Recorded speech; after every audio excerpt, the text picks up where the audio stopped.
जय हिंद साथियों, स्वागत है आपका self study classes Vishwamit Jain YouTube channel में। दोस्तों, हिंदी साहित्य में बहुत बढ़िया फनी ट्रिक लेकर के आया हूं और कुछ ऐसी रचनाएं आपको याद करवाने वाला हूं जो आपके पेपर में पूछी ही जाती हैं, बहुत ही इंपॉर्टेंट हैं। तो पूरा वीडियो अवश्य देखें। और इसके पहले बहुत सारे funny video, tricky video upload हो चुके हैं, उनको आपको ज़रूर देखना है। दोस्तों, जो भी हमारे नए साथी हैं वो चैनल को सब्सक्राइब कर लेना, वीडियो को लाइक और शेयर करना है। सिर्फ आपको पूरा वीडियो देखना है, कुछ भी याद नहीं करना। जितना भी मैं पढ़ाऊंगा पूरा आपको याद हो जाएगा। ठीक है, तो स्टार्ट करते हैं दोस्तों आज का ये वीडियो। आज के वीडियो में सबसे पहले हम आपसे टेस्ट लेंगे और उसके बाद आपको ट्रिक से याद भी करवाएंगे। ठीक है, तो डबल डबल चीज़ें आपको हो रही हैं, टेस्ट भी हो रहा है, ट्रिक भी मिल रही है दोस्तों, और स्पेशल वीडियो होने वाला है, स्पेशल सेशन होने वाला है। चलिए, फर्स्ट प्रश्न अपना हिंदी की प्रथम आत्मकथा है। दोस्तों, कई बार क्वेश्चन पूछा जा चुका है अभी तक, और आपको बताना है कि हिंदी की प्रथम आत्मकथा कौन सी है। अच्छा, एक बात बताना दोस्तों, जब व्यक्ति अपनी आत्मकथा लिखता है तो आत्मकथा और प्रथम आत्मकथा तो क्या रह जाती है? अर्ध रह जाती है, अर्ध। आप बोलते हो सर मेरा प्रथम प्रयास था, अधूरा रह गया, लेकिन अगले प्रयास में मैं निकल जाऊंगा। तो प्रथम प्रयास था, आधा रह गया, अधूरा रह गया, यानी कि अर्ध कथानक है बनारसी दास जैन की, है ना। याद रख लेना, हिंदी की प्रथम आत्मकथा है, यानी कि जो आपका उत्तर हो जाएगा वो क्या हो जाएगा? अर्ध कथानक। आ नंबर आपका बिल्कुल सही हो जाएगा। ठीक है, प्रथम आत्मकथा, आधी रह गई, अर्ध रह गई, तो अर्ध कथानक। ठीक है, पंक्तिहीन आत्मकथा किसकी है दोस्तों? चार विकल्प हैं आपके सामने, विष्णु प्रभाकर, राजेंद्र यादव, कमलेश्वर और रविंद्र कालिया। दोस्तों, एक चीज बताना कि इस सृष्टि की जो रचना की वो किसने की? विष्णु जी ने। ठीक है, और विष्णु जी ने पक्षियों को पंख दिए, लेकिन इंसानों को पंख नहीं दिए। विष्णु जी ने कहा कि अगर इंसानों को पंख दे दिए होते तो ये तो फिर क्या आसमान में उड़ते हैं ना, इसलिए क्या किया विष्णु जी ने? पंखहीन बना दिया। बोले पंख नहीं देंगे, तो पंखहीन बना दिया किसने? विष्णु जी ने। इसलिए पंखहीन जो आत्मकथा होगी वो किसकी होगी?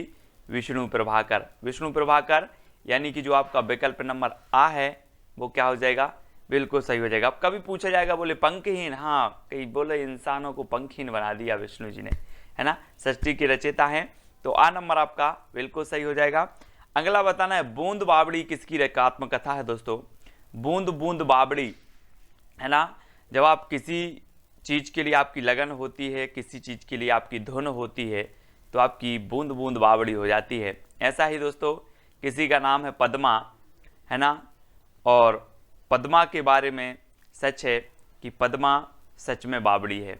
पद्मा सच में बावड़ी है, तो पद्मा सचदेवा की जो आत्मकथा होगी वो कौन सी होगी? बूंद बावड़ी। कौन सी होगी? बूंद बावड़ी। अब मैं कभी भी आपसे पूछूंगा बूंद बावड़ी आत्मकथा किसकी है, तो आप बोलोगे पद्मा सच में बावड़ी है। क्या बोलोगे? पद्मा सच में बावड़ी है। ठीक है, तो पद्मा सचदेवा की आत्मकथा का नाम क्या है? बूंद बावड़ी। आ नंबर आपका बिल्कुल सही हो जाएगा। अगला देखते हैं दोस्तों, लगता नहीं है दिल मेरा। तो आपने देखा होगा कि जब श्री कृष्ण जी चले गए तो गोपियों ने कहा कि उद्धव लगता नहीं है दिल मेरा, है ना। किसने कहा? गोपियों ने। कौन चले गए थे? श्री कृष्ण चले गए थे। कृष्ण चले गए तो कृष्णा अग्निहोत्री, है ना। लगता नहीं है दिल मेरा, कृष्णा अग्निहोत्री, यानी कि कृष्ण चले गए तो कृष्णा अग्निहोत्री, और इनके बिना लगता नहीं है दिल मेरा। तो लगता नहीं है दिल मेरा कभी भी पूछा जाएगा, बोले लगता नहीं है दिल मेरा आत्मकथा के लेखक कौन है, लेखिका कौन है, तो बता देना कि कृष्ण के बिना लगता नहीं है दिल मेरा, यानी कि कृष्णा अग्निहोत्री। सा नंबर आपका बिल्कुल सही हो जाएगा। ठीक है, अगला है दोस्तों, जो कहा नहीं गया आत्मकथा है, तो ये किसकी है? जो कहा नहीं गया। दोस्तों, कुसुम नाम की कोई लड़की है और उसे अपनी कोई मन की बात कहनी है, लेकिन उससे कहा नहीं गया। क्या नहीं कहा गया? कहा नहीं गया। या फिर ऐसे करते हैं दोस्तों कि कुछ लोग क्या होते हैं, अपनी बात नहीं कह पाते सामने, तो वो क्या करते हैं? कुसुम दे देते हैं। कुसुम, है ना, कुसुम यानी कि फूल, फूल दे देते हैं। बोले जो कुछ कहा नहीं गया वो फूल से कह देंगे, है ना। तो जो कहा नहीं गया कुसुम अंचल, जैसा भी आपको याद रखना है। ठीक है, कुसुम अंचल। डी नंबर आपका बिल्कुल सही होगा। जो कहा नहीं गया कुसुम अंचल, वो कुसुम से कह दिया। ठीक है, तो डी नंबर आपका बिल्कुल सही हो जाएगा। अगला है दोस्तों, एक कहानी यह भी, आत्मकथा किसकी है? एक कहानी यह भी। दोस्तों आपको पता है कि बहुत ही बढ़िया आत्मकथा है। और एक कहानी यह भी, कहीं भंडारा चल रहा था और वहाँ पर लड़ाई हो गई, तो सब ने बोला कि लो एक कहानी यह भी बन गई। एक कहानी यह भी बन गई, काय में? भंडारे में। तो एक कहानी यह भी भंडारे में, यानी कि मन्नू भंडारी, है ना। मन्नू भंडारी की ये रचना है। आपका बंटी भी एक रचना है इनकी, लेकिन ये आत्मकथा है इनकी, एक कहानी यह भी मन्नू भंडारी, भंडारे में एक कहानी यह भी। ठीक है, तो 7 नंबर आपका बिल्कुल सही हो जाएगा। मेरी जीवन यात्रा आत्मकथा है, तो किसकी है दोस्तों? 4 विकल्प हैं, विकल्प अनुसार उत्तर बताना है, क्योंकि ये 2 लोगों की आत्मकथा है इसी नाम से, मेरी जीवन यात्रा। एक राहुल सांकृत्यायन जी की है ना, और दूसरी है जानकी देवी बजाज। लेकिन मेरी जीवन यात्रा कौन सी गाड़ी से करना है हमें? बजाज गाड़ी से करना, बजाज, है ना। ये बजाज की गाड़ी दिख रही है यहाँ पर, बजाज गाड़ी से मेरी जीवन यात्रा शुरू करनी है। बजाज से करनी है तो जानकी देवी बजाज और मेरी जीवन यात्रा, यानी कि आपका उत्तर क्या होगा? विकल्प नंबर बी। ठीक है, बी नंबर आपका बिल्कुल सही हो जाएगा। अब कभी भी आएगा जानकी देवी बजाज की जो आत्मकथा का नाम है वो क्या है, तो आप बोलोगे कि मैंने बजाज गाड़ी से मेरी जीवन यात्रा प्रारंभ की थी, बजाज से। ठीक है, ऐसे भी याद रखेंगे। दोस्तों तिरस्कृत आत्मकथा किसकी है? तिरस्कृत अपन बोलते हैं, क्या बोलते हैं कभी कभी जब अपन बहुत सारा काम कर लेते हैं यार, अपन बोलते मैं तो त्रस्त हो गया इस काम से, ऐसे बोलते ना। ऐसे ही सूरज आपको रोज प्रकाश दे रहा है, रोज आपको धूप दे रहा है। सूरज भी कभी बोल देगा यार मैं तो त्रस्त हो गया हूँ, धूप दे करके, प्रकाश दे करके क्या हो गया हूँ? त्रस्त हो गया हूँ। कौन बोल रहा है? सूरज बोल रहा है। तो सूरजपाल चौहान, तिरस्कृत ये जो आत्मकथा है वो किसकी होगी? सूरजपाल चौहान की, क्योंकि जो सूरजपाल सूरज है वो क्या हो गया है? त्रस्त हो गया है ना, त्रस्त हो गया है। तो इस प्रकार से तिरस्कृत आत्मकथा सूरजपाल चौहान की होगी। आ नंबर आपका बिल्कुल सही होगा। लौट आओ धार संस्मरण है, तो किसका है? लौट आओ धार। दोस्तों आपको पता है, यहाँ चित्र में देखो ये किसकी धार है? दूध की धार है। अब दूध की धार एक बार निकल जाए तो लौट के आएगी क्या? बोले लौट आओ धार, काय की? दूध की। तो दूधनाथ सिंह, है ना। आ नंबर आपका बिल्कुल सही हो जाएगा, दूधनाथ सिंह। लौट आओ धार दूधनाथ सिंह की ये रचना है, बहुत ही बढ़िया है ना, संस्मरण है, याद रखेंगे। अगला है दोस्तों, याद हो कि ना याद हो संस्मरण किसका है? आपने वो फिल्म देखी होगी घातक, सनी देओल की। उसमें बोलता है कि आपको सुनकर बहुत खुशी होगी कि आज से आप मेरी गिरफ्त में काम करोगे। लेकिन याद रखना यहाँ पर हमें क्या है? याद, काशीनाथ याद हो कि ना याद हो, आज से तुम मेरी गिरफ्त में काम करोगे। याद हो कि ना याद हो, किससे बोला है? काशीनाथ। काशीनाथ, इसमें सनी देओल का नाम क्या रहता है? काशीनाथ। और काशीनाथ याद रख लेना है, याद हो कि ना याद हो, आज से तुम मेरी गिरफ्त में काम करोगे, है ना। तो आपको याद रख लेना, याद हो कि ना याद हो, इसके जो लेखक हैं वो कौन है? काशीनाथ से हैं, यानी कि आपका जो विकल्प नंबर डी है वो बिल्कुल सही हो जाएगा। अगला है दोस्तों, अतीत के गर्त से संस्मरण है, तो किसका है? अब एक चीज बताना दोस्तों कि आप अतीत के गर्त में चले गए हो और अतीत के गर्त से आपको कौन निकालेगा? मैं निकालूंगा क्या? विकल्प देख लो। अतीत के गर्त से आपको जो निकालने वाली हैं वो है भगवती। आप भगवती के चरण में जाओ, भगवती आपको अतीत के गर्त से निकालेंगी, है ना। तो अतीत के गर्त से ये संस्मरण किसका होगा? तो भगवती चरण वर्मा। ठीक है, अतीत के गर्त से कौन निकालेगा? बोले सर भगवती। तो अतीत के गर्त से संस्मरण किसका होगा? भगवती चरण वर्मा का। ठीक है, बी नंबर आपका बिल्कुल सही होगा। पैरों में पंख बांधकर किसका यात्रा वृत्तांत है? तो 4 विकल्प हैं, 2 सेकंड आपको दिए जाते हैं दोस्तों, है ना। पैरों में पंख बांधकर उड़ना है और कहाँ पहुँचना है? वृक्ष के ऊपर। कहाँ पहुँचना है? वृक्ष के ऊपर। पैरों में पंख बांधकर वृक्ष के ऊपर। ठीक है, यानी कि राम वृक्ष वैनीपुरी। ठीक है, पैरों में पंख बांधकर वृक्ष के ऊपर बैठना है, तो राम वृक्ष वैनीपुरी, बी नंबर आपका बिल्कुल सही हो जाएगा। सृजन के सेतु किसका संस्मरण है? सृजन के सेतु बताना है हमें दोस्तों।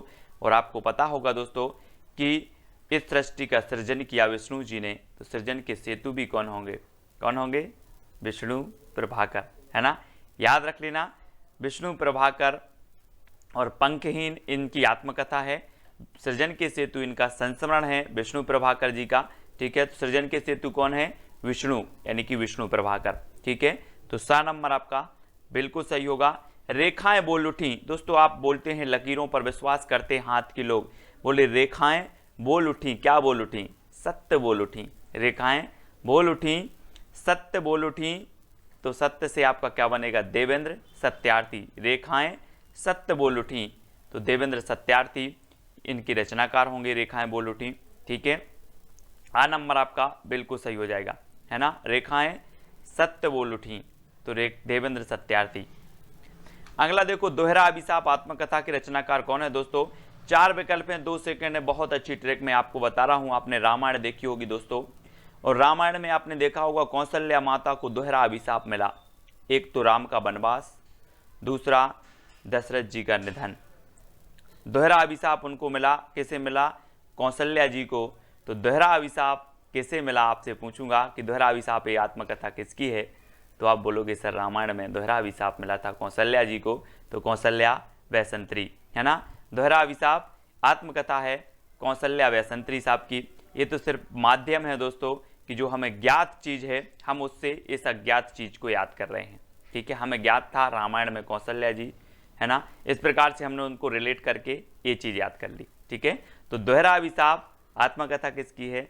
कौशल्या वैसंतरी, ठीक है। आ नंबर आपका बिल्कुल सही हो जाएगा। घुटन आत्मकथा के रचनाकार कौन है दोस्तों? आपको घुटन कब होती है? हम बोलते ना कि यार मुझे घुटन हो रही है ना।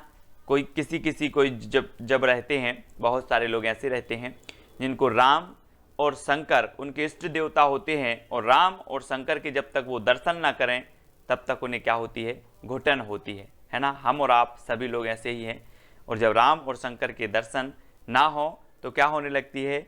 घुटन होने लगती है। तो घुटन आत्मकथा किसकी होगी? रमाशंकर आर्य की। रमाशंकर आर्य, यानी कि आपका विकल्प नंबर बी जो है वो बिल्कुल सही हो जाएगा, ठीक है। घुटन आत्मकथा। अन्या से अनन्या की रचनाकार कौन है दोस्तों? 4 विकल्प हैं दोस्तों। अन्या लिखा है यहाँ पर, तो समझ लो कि अन्न, आप बोलते ना कि अन्न हमें प्राप्त होता है कहाँ से? खेतों से। कहाँ से प्राप्त होता है अन्न? खेतों से प्राप्त होता है ना। एक वो लोकगीत है, आपने सुना होगा, अन्न देव महाराज तुमसे लगो संसार। आपने लोकगीत सुना होगा, बुंदेलखंडी भाषा में है ना। तो अन्न कहाँ पैदा होता है? खेतों में। तो अन्या से अनन्या की रचनाकार कौन है? प्रभा खेतान, है ना। प्रभा खेतान याद रख लेना, ये है। और दोस्तों इनकी एक रचना है पीली आंधी। मैंने आपको बताया था कि पीली आंधी कहाँ आती है? जब सरसों फूलता है खेतों में तो ऐसा लगता है कि पीली आंधी आ गई हो, तो पीली आंधी भी है दोस्तों प्रभा खेतान की रचना।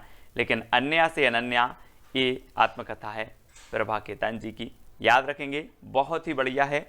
खेतों में अन्न उपजता है, अन्न निकलता है ना, इसलिए अन्या से अनन्या प्रभा खेतान।